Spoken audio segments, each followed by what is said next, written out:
Hello everyone, स्वागत है आप सभी का आपके अपने channel golden dreams coaching classes पे। आज हम आपको क्लास 10th एमपी बोर्ड का जो मैथ्स का सिलेबस घटा है उसे मैं विस्तार से समझाऊंगा, हर एक चीज़ क्लियर करूंगा। तो आप वीडियो को पूरा देखें जिससे कि आपका जो सिलेबस कम हुआ है उस सिलेबस को आप आसानी से समझ सकें कि क्या चीज़ें आपकी कम हुई हैं, क्या आपको पढ़ना है, क्या नहीं पढ़ना है, कौन से टॉपिक पढ़ने, कौन से टॉपिक नहीं पढ़ने हैं। पूरी जानकारी इस वीडियो पे दी गई है, तो आप इस वीडियो को पूरा देखें ताकि आप आसानी से हर चीज़ को समझ सकें और अपनी परीक्षा की तैयारी अच्छे से कर सकें और अच्छे अंक प्राप्त कर सकें। तो चलिए शुरू करते हैं वीडियो, जानते हैं क्या क्या टॉपिक आपके घट चुके हैं। मैं आपको हर चीज़ बताऊँगा, तो आप अपनी किताब ले लें और जो मैं बता रहा हूँ उसको आप टिक करते जाएँ। तो पहला हमारा है रियल नंबर यानी वास्तविक संख्याएं। तो इसमें से आपको प्रश्नावली 1.1 नहीं पढ़ना है, क्योंकि इसने बोला इक्वलिट डिवीज़न यानी जो आपका है इक्वलिट विभाजन प्रमेय का, उसको आपको नहीं पढ़ना है, हटा दिया गया है। इसमें बोला, देख लीजिए आप कि जो रिमूव टॉपिक हैं, यानी टॉपिक कौन सा आपका रिमूव हुआ है, इक्वलिट डिवीज़न। तो यानी कि जो आपका हिंदी पे कहें अगर, तो यूक्लिड विभाजन प्रमेय का यानी प्रश्नावली 1.1 आपको नहीं पढ़ना है। चलिए बात करें दूसरे पार्ट की, यानी पॉलिनोमियल्स यानी बहुपद। दूसरे पार्ट से आपका घट गया है प्रश्नावली 2.3। आपको प्रश्नावली 2.3 नहीं पढ़ना है, बाकी आपको सब कुछ पढ़ना है। याद रखें, बहुपद से आपको प्रश्नावली 2.3 नहीं पढ़ना है। फिर बात करते हैं तीसरे पार्ट की, यानी तीसरा पार्ट हमारा क्या है, दो चर वाले रैखिक समीकरण। जो आपका सिलेबस इंग्लिश पे आया है, मैं आपको हिंदी में बता रहा हूँ जिससे कि आपको किस पे कोई समस्या ना हो और अपने सिलेबस को आप आसानी से समझ सकें और उस अनुसार आप तैयारी कर सकें। यानी pair of liner equations in 2 variables यानी दो चर वाले रैखिक समीकरण, अध्याय आपका 3 है। इसमें से आपको क्रॉस मल्टीप्लिकेशन मेथड नहीं पढ़ना है, यानी जो आपकी वज्र गुणनखंड विधि है उसे आपको नहीं पढ़ना है। अगर मैं प्रश्नावली की बात करूं तो प्रश्नावली 3.5 आपको नहीं पढ़ना है। याद रखें, इस टॉपिक से आपको प्रश्नावली 3.5 नहीं पढ़ना है। अब चलते हैं अगले पार्ट की ओर, यानी पार्ट हमारा है 4। पार्ट में आपका क्या है, क्वाड्रेटिक इक्वेशंस यानी कि वर्ग समीकरण, यानी जिसे कहते हैं द्विघात समीकरण। इसमें से आपका situational problem based on equations, मतलब समझें आप कि जो कंडीशन वाले सवाल हैं जिससे आपके इक्वेशन बनाते हैं, जैसे समीकरण बनाते हैं। जैसे आपका है दो संख्याओं का योग, दो संख्याओं के वर्गों के 365 है, तो ये वाले सवाल आपको इसमें नहीं पढ़ना है, केवल आपको समीकरण पढ़ना है। तो याद रखें, इनमें सब क्या करना है, सिर्फ आपको समीकरण पढ़ना है। आगे चलते हैं 5 पार्ट पे, यानी जो 4 पार्ट पे थोड़ा ध्यान दें, क्योंकि इसमें चीज़ें डिटेल नहीं बताया है। इसने सिर्फ कहा है कंडीशनल प्रॉब्लम जो है बेस्ड ऑन इक्वेशंस, यानी जो समीकरण पे बेस्ड समस्याएं हैं उन्हें आपको नहीं पढ़ना है। हालांकि मैं इसके बहुत जल्द इंपॉर्टेंट क्वेश्चन ला रहा हूं। अगर आप चैनल पे नए हैं तो चैनल को सब्सक्राइब करना ना भूलें, क्योंकि यहाँ पे परीक्षा की संपूर्ण तैयारी कराई जाती है। हर सब्जेक्ट के इम्पोर्टेंट क्वेश्चन आपको बताए जा रहे हैं नए सिलेबस के आधार पे। तो आप चैनल से जुड़ें और अपनी तैयारी अच्छे से करें और अच्छे से अच्छे अंक प्राप्त करें। चलिए बात करता हूँ मैं पार्ट 5 की, यानी जो आपका अर्थमेटिक प्रोग्रेस यानी समांतर श्रेणी। इसमें से आपका क्या है, जो यनमा पद वाले सवाल हैं। कौन से पद वाले, आपके यनमा पद वाले सवाल हैं। यानी प्रश्नावली की बात करूं अगर मैं, तो 5.3 में जो बड़े सवाल हैं, यानी सवाल नंबर 11 से आप ले लीजिए लास्ट तक, वो आपको नहीं पढ़ना है, लेकिन छोटे सवाल आपको पढ़ने हैं। फिर बात करें हम चैप्टर 6 की, यानी अध्याय 6 की, यानी जो आपका ट्रायंगल्स यानी त्रिभुज है, उसमें से आपको क्या नहीं पढ़ना है। तो अध्याय 6 से आपको 2 प्रमेय नहीं पढ़नी है। एक तो प्रमेय आपके पेज नंबर 155 पे प्रमेय 6.6, आप पेज नंबर 155 को खोल लें और उसमें प्रमेय नंबर 6.6 देखें। उसमें लिखा होगा आपके कि दो समरूप त्रिभुजों के क्षेत्रफलों का अनुपात उनकी संगत भुजाओं के अनुपात के वर्ग के बराबर है। तो ये प्रमेय आपको नहीं पढ़नी है। और एक प्रमेय आपकी और है, आपको क्या करना है, 160 पेज पे प्रमेय 6.9 और प्रमेय उसमें आपको क्या प्रमेय है आपकी, यदि किसी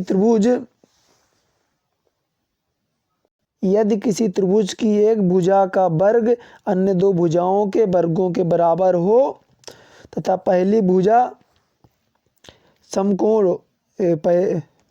समकोण हो तो वह समकोण त्रिभुज वाली प्रमेय आपको नहीं पढ़ना है। यानी आपको दो प्रमेय नहीं पढ़नी है इस पाठ से। एक है प्रमेय 6.6 पेज नंबर 155 और एक प्रमेय है 6.9 पेज नंबर 160। ये दो प्रमेय इस पाठ से नहीं पढ़ेंगे। फिर आपका आता है अध्याय 7। तो इसमें जो आपका निर्देशांक ज्यामिति है अध्याय 7 है। इसमें से आपको क्या नहीं पढ़ना है मैं बता देता हूँ।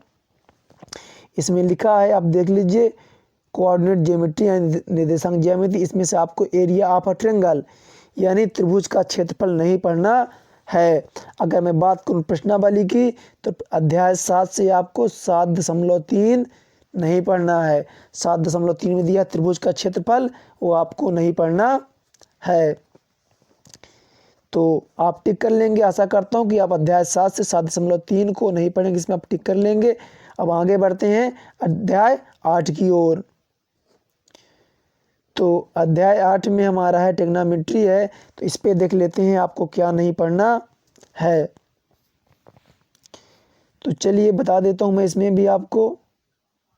एक तो आपको नहीं पढ़ना है पूरक कोणों के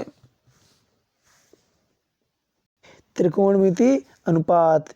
याद रखें आप, जो आपके सवाल थे, साइन 90 माइनस थीटा बराबर cos theta, cos 90 minus theta बराबर साइन थीटा।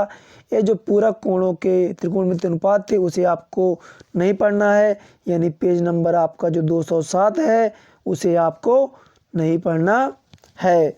और एक आपको 203 पेज जो है उसे भी आपको नहीं पढ़ना है। यानी 0 से जो 90 डिग्री वाला है, दो चीज़ें इसमें से आपको नहीं पढ़नी है। यानी आप याद रखें कि आपको प्रश्नावली की अगर बात करूं मैं तो 8.3 आपको नहीं पढ़ना है। यानी जो sine 90 minus theta, cos 90 minus theta वाले थे इन्हें आपको नहीं पढ़ना है। अब अगर बात करें अध्याय 9 की तो इसमें अध्याय 9 से आपको पूरा पढ़ना जो ऊंचाई और दूरी है। इसमें देख लीजिए, आप लिखा है नो डिलेशन, यानी इसमें से कुछ डिलीट नहीं किया गया है। अध्याय 9 जो आपको पढ़ना है उसमें से कुछ नहीं हटाया गया है। अब बात करते हैं अध्याय 10 की। यानी अध्याय 10 में आपका क्या है, जो आपका अध्याय 10 है इसमें जो वृत्त है आप में, इसमें से नो डिलेशन है, इसमें से आपको सब कुछ पढ़ना है। इसमें से कुछ लिखा है आपका नहीं हटा है। अब अध्याय 11 की बात करें तो इसमें से आपको जो रचना वाला पाठ है आपका, इसमें से आपको क्या नहीं पढ़ना है तो मैं बता देता हूँ। इसमें से लिखा है आपका कि construction of a triangle similar to a given triangle. यानी आपको 11.1 नहीं पढ़ना है। यानी जो आपका 240 पेज पे रचनाएं आपको दी होंगी तो उन रचनाएं यानी 11.1 आपको नहीं करना है। फिर अगर हम बात करें जो आपका 11.1 में त्रिभुज बनाना था वो वाले आपको सवाल नहीं करने हैं, बाकी सवाल करने हैं। याद रखें 11 पार्ट से 11.1 आपको नहीं पढ़ना है। आप टिक करते जाएं बताए सिलेबस से। अभी मैं आपको इंपॉर्टेंट क्वेश्चन भी कराऊंगा तो उससे आप अपनी तैयारी करते रहेंगे। अब बात करते हैं पार्ट 12 की। तो पार्ट 12 से आपको क्या नहीं पढ़ना है मैं बता देता हूँ आपको। यानी जो आपके एरिया रिलेटेड टू सर्किल यानी वृत्त से संबंधित क्षेत्रफल थे, यानी problem on central angles of 120। यानी कि इसमें से आपको जो ऐसे जो वृत्त बना रहेगा उसमें जिसमें आपका 120 डिग्री का कोण बनेगा उसे आपको नहीं करना है। अगर मैं कहूँ कि किताब में आपके कहाँ है तो आप देख सकते हैं पाठ 12 में आपका एग्जाम्पल नंबर 3 है और क्वेश्चन नंबर 6 ये आपको नहीं करना है। यानी एग्जाम्पल नंबर आपका 3 और क्वेश्चन नंबर 6 आपको नहीं करना है, जिसमें 120 डिग्री का कोण बना होगा। याद रखेंगे वो सवाल जिनमें 120 डिग्री का कोण बना है वे आप नहीं करेंगे पार्ट 12 से। अब चलते हैं पार्ट 13 की ओर। बाकी अगर आपको किसी प्रकार समस्या जा रही है, कोई टॉपिक आपके सिलेबस समझ नहीं आया है, आप हमें कमेंट करिएगा, मैं आपको ज़रूर उस समस्या का समाधान करूंगा। बस आप हमको बताइएगा कमेंट करके कि आप क्या समस्या जा रही है।